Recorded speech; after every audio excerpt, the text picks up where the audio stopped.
It always began the same way, with something that should have been explainable, but wasn't. Rockets that veered off course despite perfect telemetry, GPS systems that drew impossible loops in empty air, a camera that when slowed to 1,000 frames per second, captured a glowing blob hovering 30 feet above the ground the very instant a rocket exploded. And beneath it all, a stubborn vertical anomaly in the mesa, a towering structure buried in rock too geometrically perfect to be natural, too resistant to drilling to be ignored. For years, investigators at Skinwalker Ranch tried to reconcile these puzzle pieces as separate mysteries. But the deeper they looked, the more those pieces began to fit together into a single picture, one that pointed toward a reality more unsettling than ghosts or UFOs. It suggested the presence of a dimensional interface, a rift, a gateway, a place where the fabric of space and time itself might be thinner, weaker, or actively manipulated. The idea of a portal has always straddled the line between science fiction and metaphysics. Yet when physicists speak of Einstein-Rosen bridges, hypothetical wormholes connecting distant points in space-time, they describe phenomena eerily similar to the ones observed above the triangle. Such bridges, if they exist, would require extraordinary amounts of energy to stabilize. They would manifest as localized distortions, possibly invisible to the naked eye, but detectable through their interactions with matter and radiation. They could, in theory, alter trajectories, bend light, and even affect the combustion dynamics of a rocket engine. Most critically, they would not be static. They might open briefly under specific conditions during high-energy events, for example, and then vanish without a trace. That is precisely the behavior recorded at Skinwalker Ranch, transient location-bound anomalies that appear and disappear in sync with human activity. Consider the rocket incident. Under normal conditions, a solid fuel motor does not explode sideways mid-flight. Its casing is designed to fail along predictable lines, and when failures do occur, they almost never coincide with the appearance of a luminous object at the exact altitude of detonation. Yet in this case, that is exactly what happened. The blob was invisible at real-time speeds, detectable only when the footage was slowed by a factor of 30. It did not move like a projectile or drift like a cloud. It simply appeared stationary, dense, and radiant, as if the rocket had collided with something that was not supposed to be there. This was not an isolated anomaly. A year earlier, a rocket launched along a nearly identical trajectory had inexplicably veered off course in the same section of sky. Lightning does not strike the same place twice without reason. Is there something that occupies space intermittently, interacts with physical objects, and resists conventional explanation? Theories proliferated. Perhaps it was a plasma field or a pocket of ionized air. Perhaps electromagnetic interference distorted the rocket's guidance, but each hypothesis collapsed under scrutiny. The airspace above the triangle was scanned for atmospheric anomalies. None were found. EM sensors registered no abnormal field strength at the moment of the explosion. And yet the evidence was irrefutable. An object, or at least a region with physical properties, was present where none should exist. To the team, the implications were clear. Either they were witnessing the signature of a cloaked technology, a field-based barrier or platform, or they were observing the physical boundary of a dimensional rift, a thin membrane where our universe brushed against another.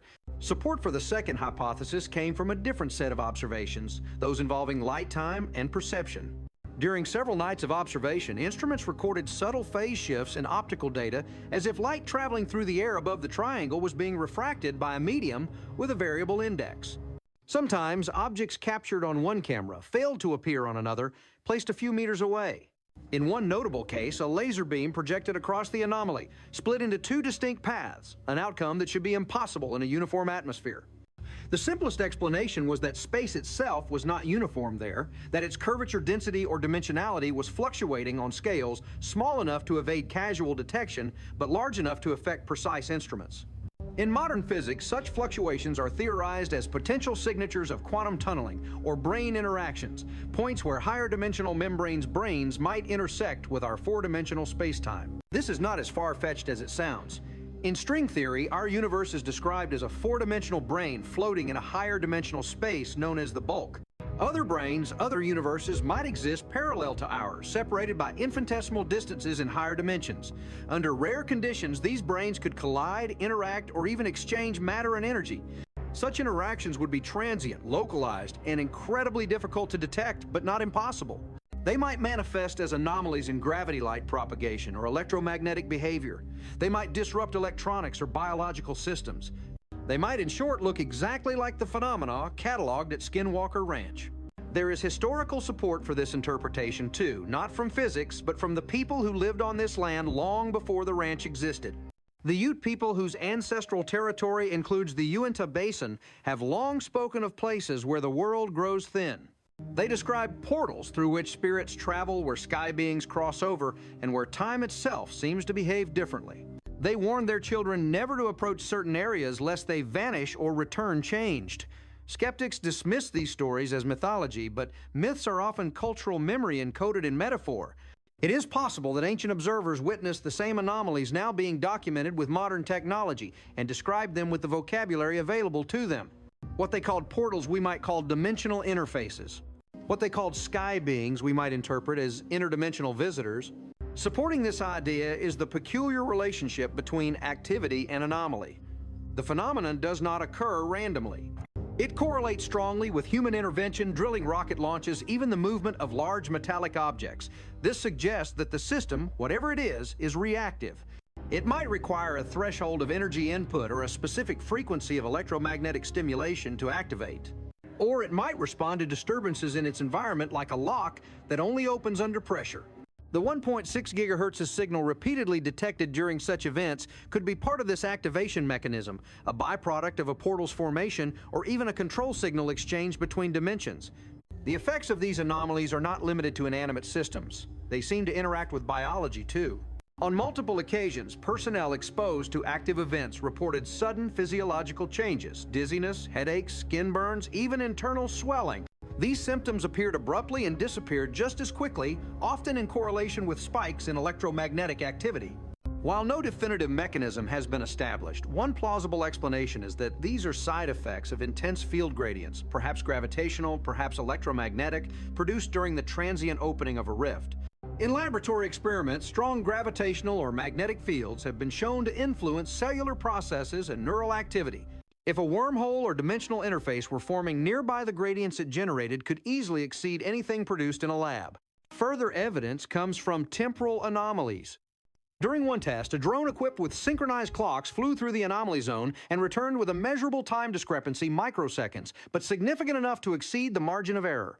If verified, this would be a profound result, as it implies a local distortion of space-time itself. According to general relativity, such distortions can occur in the presence of massive gravitational fields or in regions where space-time is being stretched or bent. Both scenarios are consistent with the theoretical behavior of a wormhole throat or the boundary of a higher dimensional brain.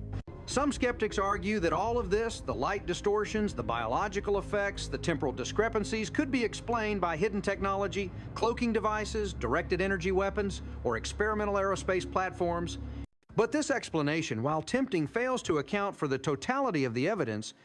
It does not explain why the anomalies are geographically fixed, why they correlate with subsurface structures that defy conventional engineering, or why they have persisted for decades long before the advent of modern field-based technology. More importantly, it does not explain the coherence of the phenomena across physical domains: optical, electromagnetic, biological, and temporal. Technology can imitate one or two of these effects, perhaps, but not all simultaneously.